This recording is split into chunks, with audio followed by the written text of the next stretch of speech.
I really want one of these, but we're gonna have to see what Holly thinks of this in our family review. She's always said she really loves plug-in hybrids. Again, this is literally the best one I've ever tested in every facet of the imagination. Hey gearheads, and welcome to Garage Talk. I'm Corey, and this is the Lamborghini of SUVs. Literally and figuratively, because this is the 2025 Lamborghini Urus SE. And this $300,000+ plug-in hybrid SUV has the German roots and engineering from the Audi ownership, but is all Lamborghini with its heart, soul, passion, and design. What has it been like living with this Urus, and what's it like to drive? In this video, we dive into that.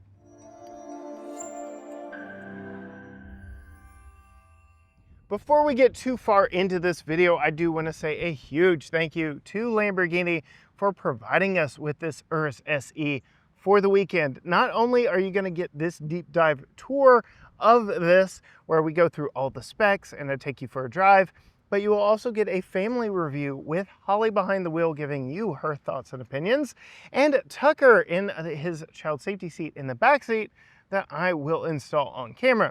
So you can really see what this family-friendly Lamborghini is like for a family. If you haven't already, hit that subscribe button down below, ring the bell so you can see that video when it drops. But as we are up front, let's talk about what motivates this Urus SE. This is the SUV of Lamborghini. It is the front engine Lamborghini. So yes, the engine's in front of you in this one. It is also the V8 Lamborghini. So what we have here is a 4-liter twin-turbocharged V8 making 789 total horsepower and 700 pound-feet of torque. And a lot of that is due to the fact that, yes, this is in fact a plug-in hybrid. As I mentioned in the intro, we do have an electric motor with this powertrain setup, adding 192 horsepower to the mix. So that 700 plus number is thanks to that 192 horsepower electric motor and the nearly 26 kilowatt hour battery that's way back in the back. Driving this, well, you'll have to wait till the end of the video, but suffice it to say, the power numbers on this are real, and this is a plug-in hybrid done right. It takes up all the shortcomings of a turbocharged smaller displacement engine and kind of fills the gap with that instantaneous torque and power of an electric vehicle. It all really works, but you'll see it in action here shortly. Unfortunately, there's not too much to see under the hood here. It all is hidden under this plastic panel, but I do like some of the Easter eggs that we find up here. The textured material kind of harkens back to the V10 and V12 models from Lamborghini, and we actually get the cylinder firing order displayed here on the cover as well. Closing the hood, we have a little bit of a facelift here on the Urus, and I like it. It works. Absolutely wears the Lamborghini styling quite well, though it's kind of stretched up a little bit taller. And a lot of you may be thinking, why on earth did Lamborghini make an SUV? Well, if you remember the history and lore of the Bull brand here, they actually started making tractors, bought a Ferrari, didn't like it, didn't like the service they got, and said, you know what, we can do it better ourselves. And voila, here we go. So in 2025, now we have an SUV. And like Porsche and many other luxury brands around the world, this is really where the money is made to do crazy stuff with their sports cars. We've got the Strada version of the Huracan, though that's about to get replaced. We've got the Revuelto. I'm East Texan. Revuelto. Yeah, I think that's it. Correct me in the comments. But the V12 Lamborghini. And then you've got this, so you can have your choice of 8, 10, or 12 cylinders, and the brand is going all hybrid, which, as we will go into further detail later, it's not necessarily a bad thing. This styling up here, though, very much a taller Lamborghini. We've got lots of cooling up here for the turbocharged intercoolers and for that 4-liter V8. So lots of cooling back here, mostly all functional, though we've got a little fake vent here under the headlights, full LED headlight units, running lights, turn signals, all the things. Works very nicely.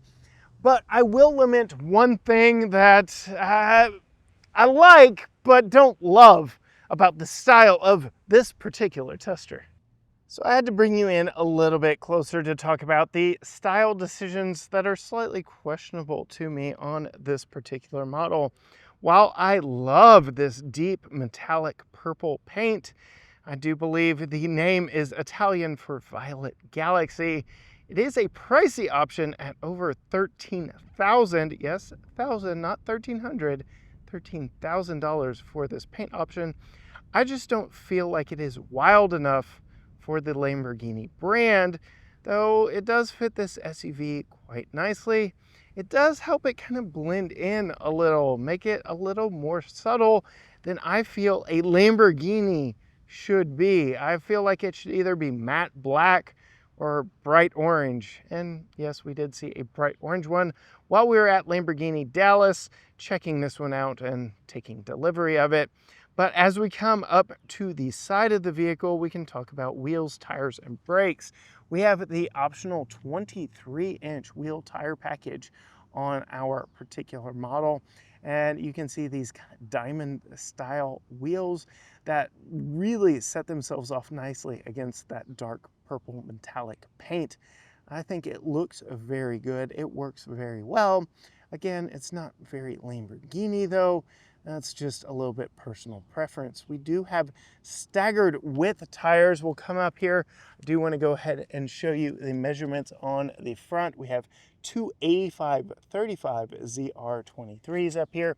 Big carbon ceramic brakes hidden back behind there and black brake calipers. Again, a little on the subtle side, but those rear tires are definitely not subtle. Go ahead and pull into those, because these are 325 width, 325/30 ZR23. It is Pirelli P0s all the way around, but these are some massive tires. We have the carbon ceramic brakes back here as well, so this thing can stop rather quickly.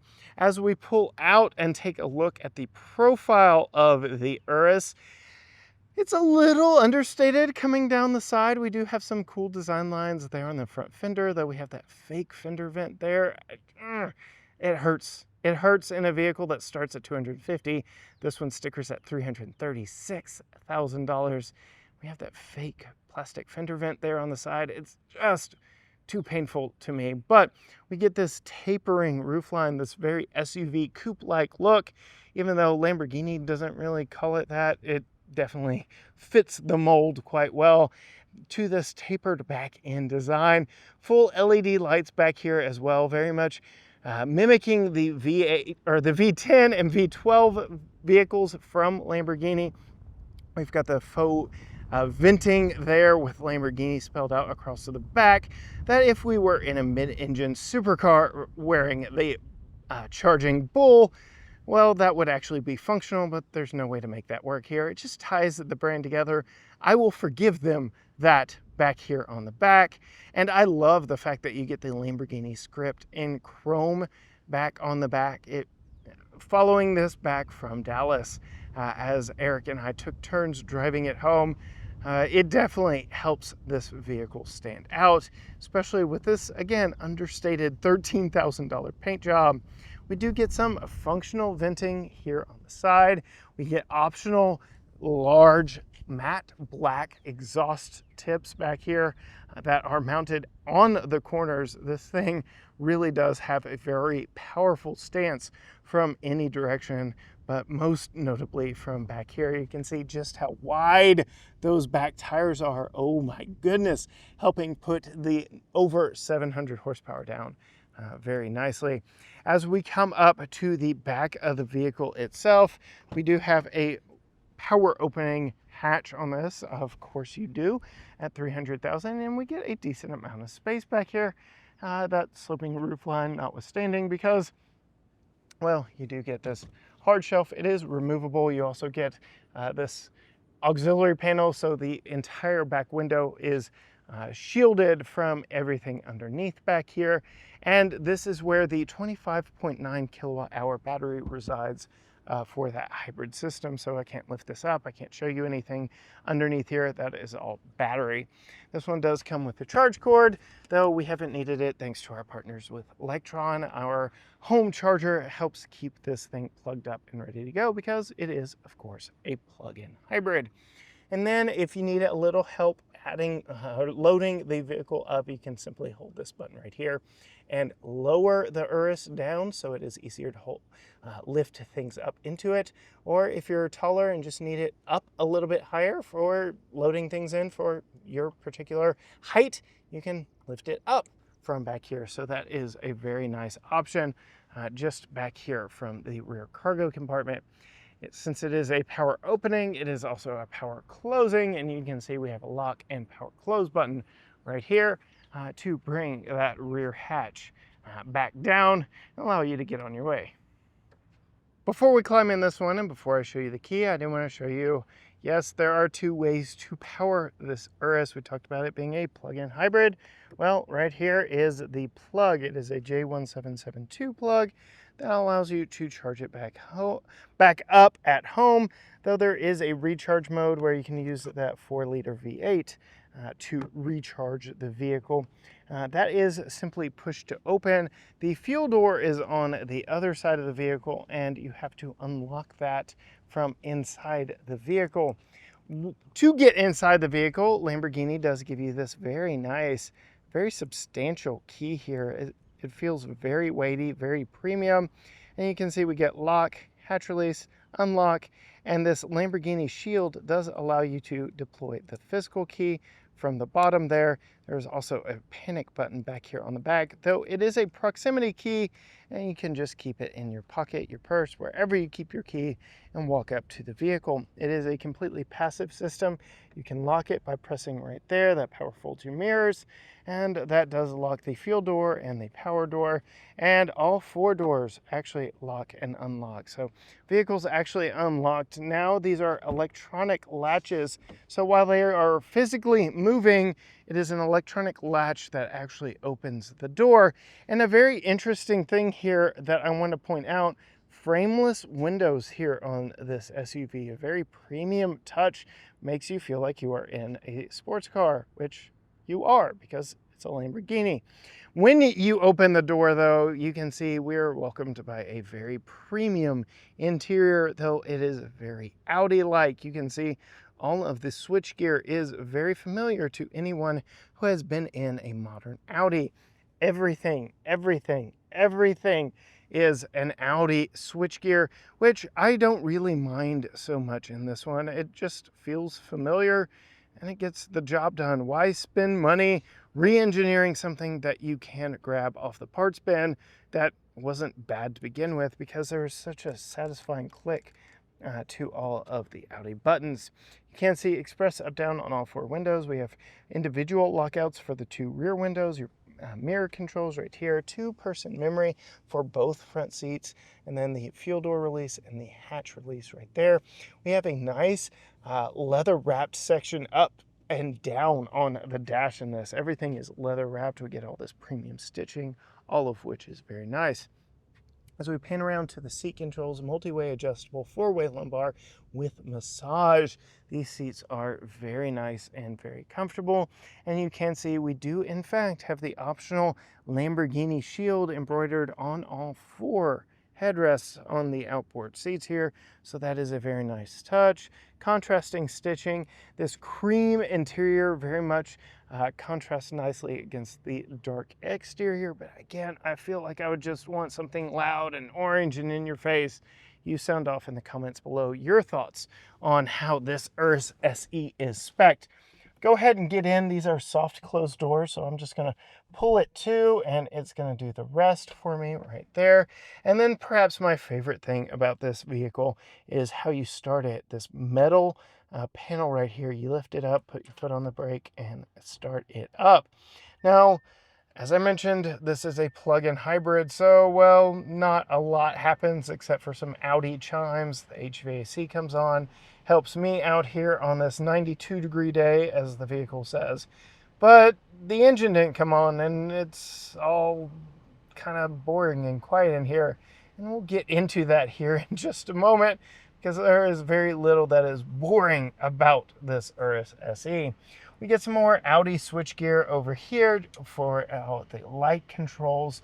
We get a very Audi steering wheel here with all these controls for the digital cockpit screen back here. We do get a head-up display that displays pertinent information that does change with different drive modes. We'll talk about that in a little bit, as does your display here. We get paddle shifters for the 8-speed automatic in this one. It's all very nice, but we're reminded here that this was made in Italy, even though 63% of it is German and only 10% is actually Italian. As we move across, you can see we have a massive screen here. I've always said Audi does screens very well. That carries over here into the Lamborghini brand. The screens that they source work very well. Even with glare on it, as this lower screen here, you can still see it. They're very bright, vivid, and they are quick to respond, though the interface does look distinctly Lamborghini here with all of these hexagons all the way around. It is a very cool look. We do have wireless Apple CarPlay and Android Auto. I'm filming on my phone right now, but you will see that when we are driving. Otherwise, it works as any other Audi we've tested here on the channel. Very quick and responsive.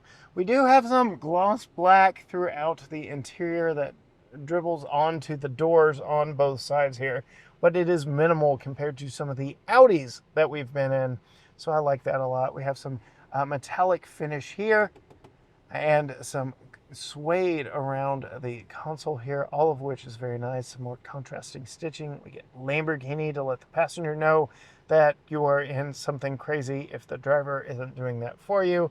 Again, we will drive this very shortly. Satisfying click to all these physical controls down here. Then we get our HVAC controls on a dedicated screen here. You can see we have heated and ventilated front seats, quad zone climate in this, so I can actually control front and rear climate from here. More gloss black around here, and we get our volume tuning knob, joystick, everything all in one right here. Again, very Audi. What is not very Audi is this. This is very much Lamborghini. So you have that start-stop button right there, and then these 3 levers to engage different drive modes, different actions. So this right here puts the vehicle in reverse. You can see that triggers your 360 cameras. I really like some of the angles and views that we have here, so we can see all the way around it. It is a pretty cool look. You can hit this button right here, see over top. And Tucker's child seat's right out there. I'm going to install that here in a little bit, but front wheels or back wheels, you can see all the way around it. It is a pretty cool, pretty quick system all the way around. But that is that. We could put it in park right there. You can put it in manual mode right there. You can see we currently are in EV mode, but then our different drive modes here. We have 1, 2, 3, 4, 5, 6 different drive modes in addition to EV that we can toggle here. Strada is really your normal daily driver mode, and I'm actually going to show you some of the animations here on this screen, though yeah, I can toggle through them with a touch of the screen or by pulling back right here. As I pull it back into sport, it is going to fire our V8 up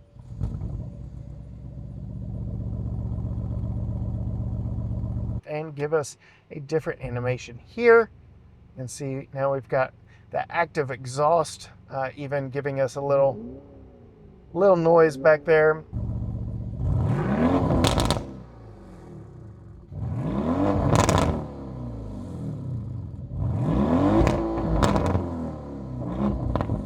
You can see the font changes here in the gauge cluster as well. But then we're going to pull it back one more time for Corsa, which is your track mode. You can see we're now on the track. EV is off. We are now in performance. We've lowered to our lowest ride height through our adjustable suspension. We get a much different gauge cluster here. We get a much different head-up display up here, showing you exactly what you need to know. Your revs and your speed, your gear, everything very prominently displayed in Corsa. I like that a lot. Then we want to go to Sabbia, which is sand. Terra, which is like your off-road. You can see we are lifting up here. And Neve, which is snow. If you don't like any of those, again, you can just tap there and go into each.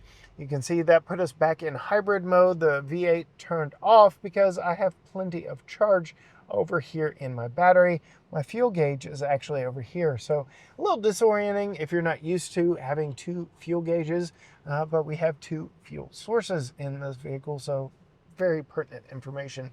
Everything that you see on screen here can also be controlled down here. So here's your recharge mode where the V8 recharges the battery, and then performance mode, and then EV just by pulling that, which in itself is a 7th drive mode because, well, it is. So we've got that there. We've got a lot of Audi buttons right here, your parking cameras, your self-parking, all your safety controls, your electronic parking brake here, a spot for your key. So I don't know how many people actually take their proximity key out of their purse or pocket when they get in their vehicle, but you do have a place to put your key right there if you need to. Two fairly shallow cup holders, though they've done the job for us on our trip back from Dallas, picking this up. And then a single piece center console here that is in itself very shallow. We have two USB-C ports in there, Qi wireless charger, and just a little bit of felt-lined storage there. But yeah, this looks like it's split opening, but it's not very deceptive. Over here, we have a very spacious glove box. It is damped, it is felt-lined, it is very nice. You see, we have the leather-wrapped dash, we've got the Bang & Olufsen sound system. That was a $7,000 option, all very nice. We have the leather-wrapped headliner in this, leather-wrapped visors, leather, all the things, except for the mesh shade here for our big panoramic roof. You can see me at 5'10". I've got plenty of room in here, deep tinted, so it's not too bright in the East Texas sun. It's very comfortable in here. I like it that it lets in light without letting in a lot of heat. I like how I've got plenty of headroom. But let's check out that back seat and see if you're really taking any of your buddies with you in this Lamborghini Urus. All right, you can actually hear the EV running. There isn't really much going on. That V8 is calmed down and quieted down, but we can open the back door here. Again, frameless windows on both front and rear doors, very sports car like. You can see we get all the same stitching and materials, leather back here, but we do get more gloss black. Vehicle actually just powered down. It's like, okay, nobody's sitting in it, so we're going to conserve energy. Stitching, and then a little bit of storage down here. Same contrasting stitching on the seats. Same Lamborghini logo in the headrest back here. These are 40-20-40 split rear bench seats. You can see we have seat belts all the way across. We've got lower anchor points for child seats and the like. But we will climb in behind myself at 5'10", close these self-closed doors, and I've got plenty of room behind myself, but unfortunately, the view is not great. I've got this little porthole here that I can mess with the driver if my fingers will reach, which they don't. So I guess rest assured, as the driver, not too much monkey business will happen back here behind you. I did mention we have quad zone climate control, so we have air vents here and down here, supplying air back to the back, and your controls there on the back of the center console. We do have heated outboard rear seats, but not ventilated outboard rear seats. And then you can see we have some additional power down low. We do have a massive center tunnel here for the drive shaft going to the rear wheels. We are in an all-wheel drive vehicle with rear biased. So yeah, you're going to need a drive shaft. So you're probably going to be straddling this because, well, it's kind of hard to put an adult foot up there. So yes, if you get 3 across back here, it might be a little tight. We do get some storage here in these hard map pockets back there. We have a fold down center armrest with European cup holders that I guess will hold a small American drink, but probably not too much in the way of all of our big bottles here lately, or Stanley cups and whatnot. Did mention 40-20-40, so you can get your skis through here because, of course, you're going to be going skiing in your Lamborghini Urus. So you can absolutely bring that down there. You may have seen the recline controls on the side of the seat, so I can recline it a little bit, but let's see, here's upright, there's recline. I don't really feel like that did a whole lot, but it does give me a very comfortable sitting position. With the sloping roofline, I still have a little bit of room between my hair and the leather-wrapped headliner in this. It's comfortable back here. I don't know that I would want to ride back here. We don't have the same bolsters that we did up front, and driver has plenty of power to do some pretty crazy things in this one, which I guess is a good segue into actually driving this. While I am behind the wheel and recording on my GoPros, not on my iPhone, I can show you what it's like to display your iPhone on this very clear, crisp, widescreen screen here in the center of the vehicle. Works very well. Everything you would expect from CarPlay, just built right into it. Really do like that. Audi sourced screens are great. That is one of the best collaborations between Lamborghini and Audi, is the screen tech. If you're going to put screens, put the best. I think, in my opinion, Audi absolutely does. While I'm here too, I am also going to get a massage from my massaging seat up here. I also have the ventilation going. I'm being cuddled in comfort, as I should be in a $336,000 luxury vehicle. But that is not the only trick of this one.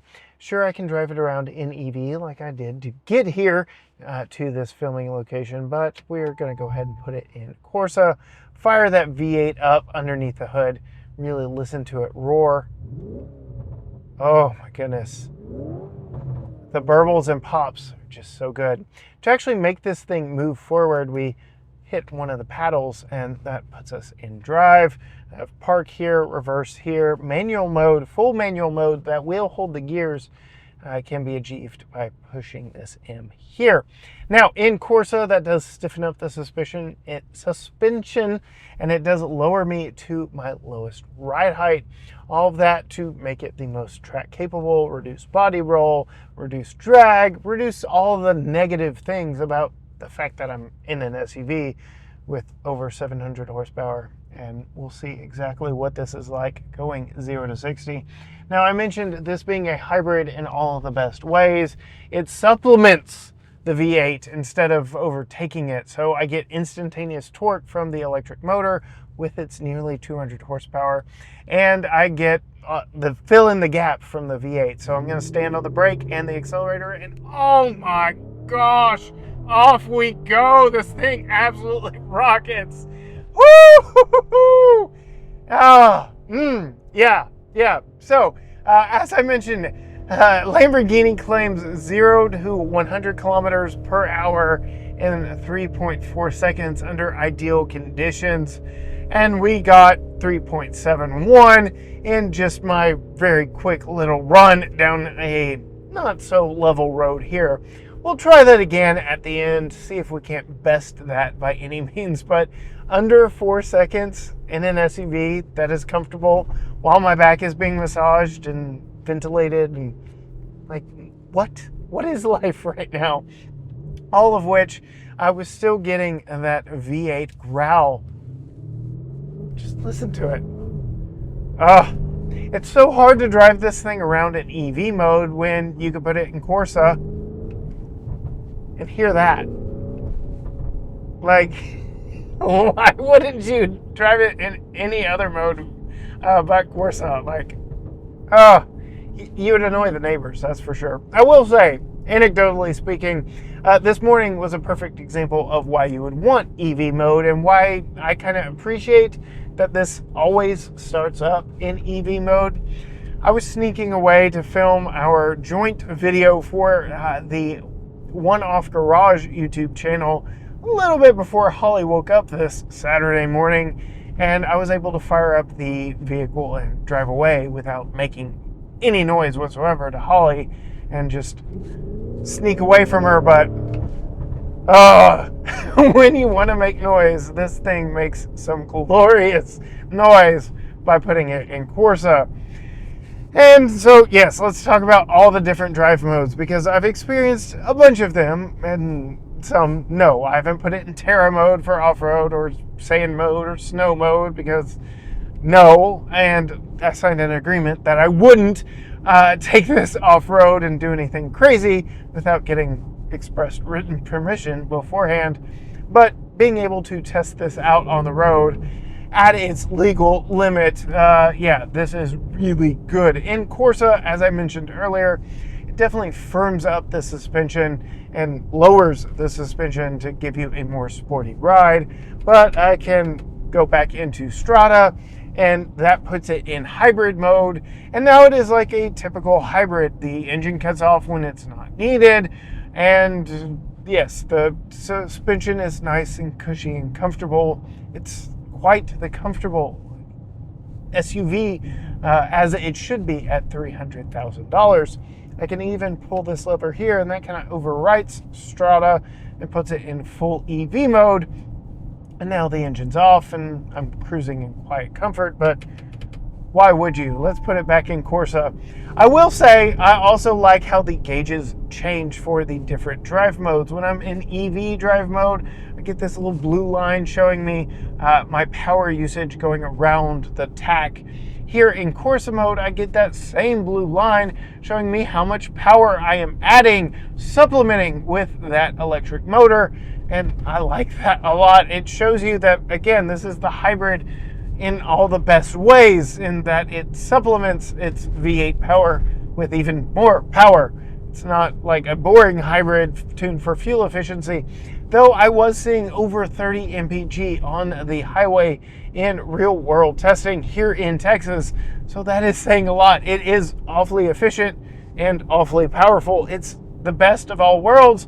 And because you are buying a luxury vehicle, the $336,000 price tag from having two different propulsion systems really isn't the big deal that it would be if you were in a plug-in hybrid Hyundai, so to speak. I mean, yeah, you're just going to eat that cost as a Lamborghini owner. But yeah, putting this thing through its paces down a twisty road, it ain't quite the Lamborghini Diablo that we've already tested here on the channel in terms of craziness. It is quite refined and polished all the way around. We've got those big carbon ceramic brakes that help you stop. We've got big 23-inch wheels. We've got instantaneous torque. We've got loud V8 pops and burbles.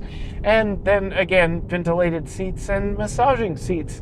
So I am very comfortable behind the wheel here as I carve corners, though I don't believe my rear seat passengers would love my Lamborghini driving style too much, carving corners in this one, just for the lack of bolstering back there. You can adjust the bolsters here in these front seats, but you're kind of left to hold on back there in the back and do the best that you can.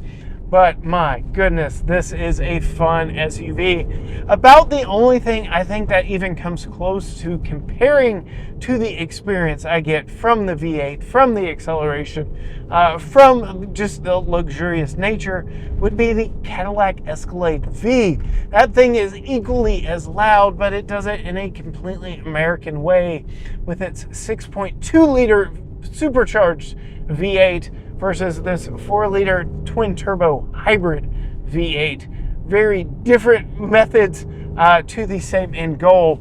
And that is a much larger vehicle, much heavier, and a little less athletic, though both are SUVs and come with certain shortcomings. But my goodness, this thing absolutely flies and pulls and goes and does all the things I want it to, albeit with a little bit more body roll than anything else, wearing the charging bull. As we come to the end of the twisty bit here, we're going to do another 0 to 60 acceleration run, see if we can't best our 3.71 we got earlier.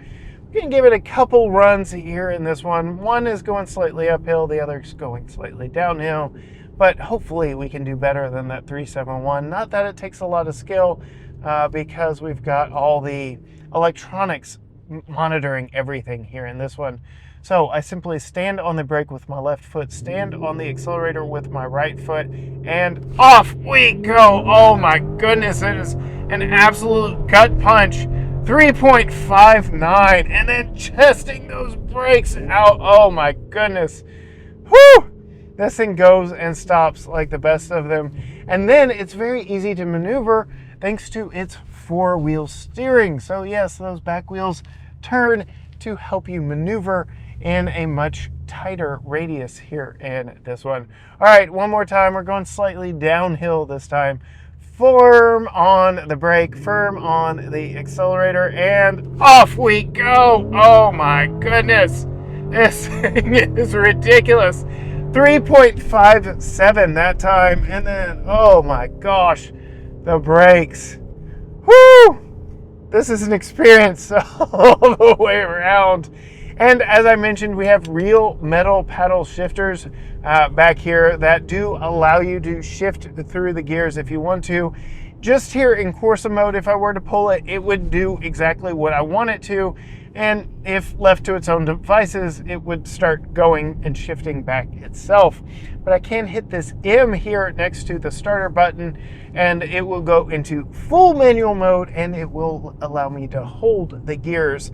Though I think the engineers have done a great job in this, in that it really holds the gears you would want itself all by itself. So I'm not really having to do much with the paddle shifters. And given that they are steering wheel mounted versus column mounted, like something in an Alfa Romeo Stelvio, for instance, they are at times hard to find versus something that is steering column mounted.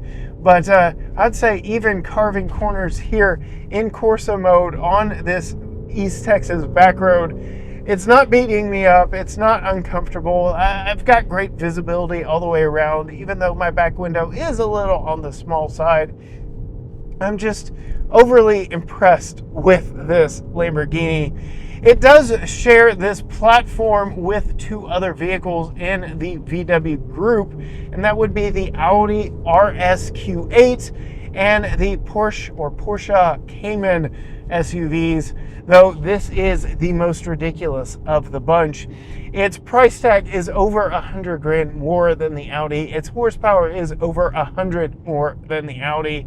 This truly is the most ridiculous one of the bunch, really going back into that Lamborghini soul, passion, and design. So what has this been like to live with? Well, it's a comfortable Audi when you want it to be, and a crazy Lamborghini when you want it to be. It is the best of all worlds. It is the best hybrid in all the ways, whether it be the hybrid powertrain, the hybrid nature in that it's an SUV and a sports car, the hybrid nature in that it's a Lamborghini and an Audi. It really is just the best of all worlds, packed into something that you can live with daily. And given the fact that there's an EV mode, I can drive around rather inexpensively for the first 30 miles or so, which is very impressive in a vehicle with a price tag of over $300,000 and a horsepower number over 700. Yeah, this thing has got some insane video game-like numbers. The acceleration proves that out. So all that to say, yeah, I really want one of these, but we're going to have to see what Holly thinks of this in our family review. To see that, hit the subscribe button down below and ring the bell so you are notified when that video drops. She's always said she really loves plug-in hybrids. Again, this is literally the best one I've ever tested in every facet of the imagination other than perhaps price.